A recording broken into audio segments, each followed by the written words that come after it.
mundo espiritual existe, gente. E hoje eu trouxe mais um relato sobrenatural para vocês se deleitarem nesse dia de hoje. Peguem seus cafezinhos, vamos para mais essa.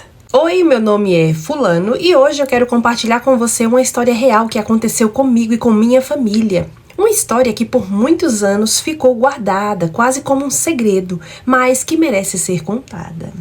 Gente, vamos pro relato. Tudo começou quando morávamos em uma casa pequena, com apenas 2 quartos. Vivíamos eu, minha mãe, que na época estava grávida de gêmeos, e meu padrasto. Com a chegada dos bebês, o espaço ficou ainda mais apertado. Além disso, tínhamos uma vizinha que adorava fazer festas no final de semana com o som alto até de manhã. Meu Deus, oh meu Deus do céu. E isso atrapalhava demais o sonho dos recém-nascidos e deixava todos nós exaustos em casa. Foi então que o meu padrasto encontrou uma casa maior no mesmo bairro.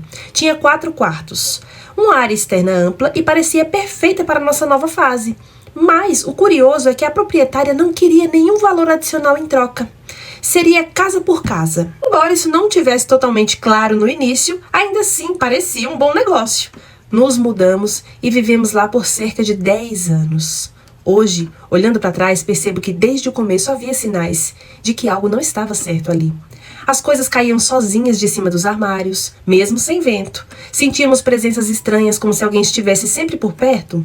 E o primeiro grande susto foi quando o faqueiro inteiro, pesadíssimo, caiu do alto do armário da cozinha. Tentamos racionalizar achando que aquilo foi o vento, mas aquilo foi apenas o começo. Um dos episódios mais marcantes aconteceu no domingo. Estávamos todos na sala assistindo televisão e a minha mãe foi tomar banho no banheiro social que ficava ao lado da porta, que tinha uma fechadura fixa, com chave apenas para o lado de dentro. Mas ninguém costumava trancar. De repente ouvimos a porta bater e a fechadura girar. Não estranhamos de imediato, até perceber que a minha mãe estava demorando demais no banho. Quando fomos verificar, a água do chuveiro caía direto no chão, como se não houvesse ninguém embaixo. Chamamos por ela, mas ela não respondeu. Meu padrasto arrombou a porta e a encontramos agachada no canto, chorando, pedindo para alguém sair de cima dela.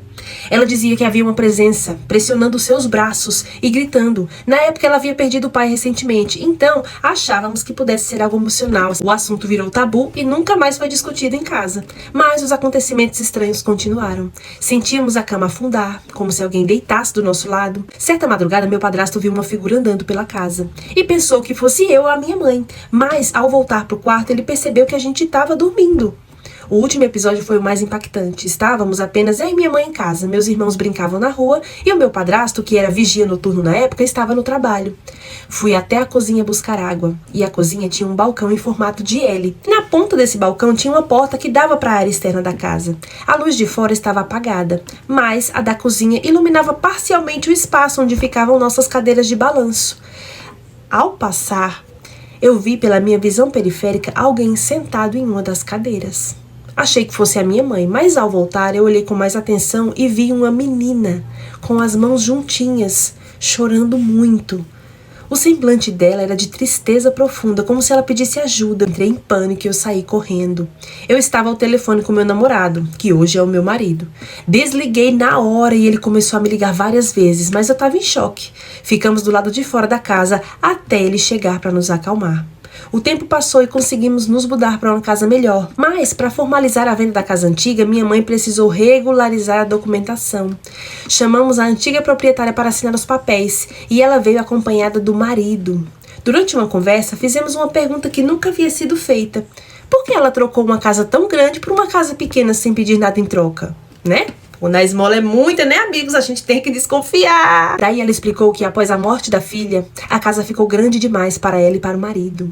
E que as memórias da filha a deixavam muito mal. Perguntei como a filha havia falecido.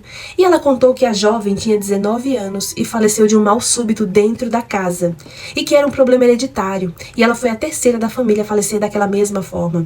Na hora olhei para minha mãe, já espantado, e contei tudo. Falei sobre os eventos estranhos e sobre a menina que havia visto chorando na cadeira. Isso ela nos mostra uma foto da filha dela. E era exatamente a menina que eu vi. A mulher chorou muito e disse que não sabia de nada disso. No dia seguinte, voltou com o responsável pelo centro espírita, que frequentávamos, e eles rezaram por toda a casa, acenderam velas e ao final o senhor explicou que realmente era a filha dela. Segundo ele, a jovem não sabia que havia morrido, estava perdida, sem entender o porquê não encontrava a mãe, o pai e as próprias coisas. E esse seria o motivo de tanto desespero. Depois disso, alugamos a casa e fomos morar em outro lugar. Os novos inquilinos nunca relataram nada sobrenatural. Acredito que finalmente ela tenha descansado. Rapaz, meu amigo, vocês ainda viveram 10 anos nessa residência? Corajosos vocês, viu? E sim, eu acredito piamente que ela já descansou depois de todo o caso ser, né, desvendado e solucionado, depois que foram lá orar, colocar as velhinhas pra ela. Eu acho que isso ajudou ela a encontrar a passagem. É muito triste quando acontece isso. Meu Deus do céu, gente, eu fico imaginando. Olha, se eu tô no local e acontece umas paranormalidades dessa comigo, pronto, já era pra mim. Eu já não fico ali, juro, pela luz de Cristo, eu posso perder rios de dinheiro, não fico. Não fico, eu sou muito cagona, eu sou muito medrosa. Todos os dias eu agradeço a Deus por eu ter a minha visão fechadinha, lacrada pra um mundo espiritual, porque eu acho que se eu tivesse a espiritualidade muito aflorada, muito aberta assim, eu ia sofrer demais. Mas é isso, obrigada pelo seu relato. Quem tiver relato, se quiser me enviar, envia no meu e-mail, na minha bio. Um beijo pra vocês.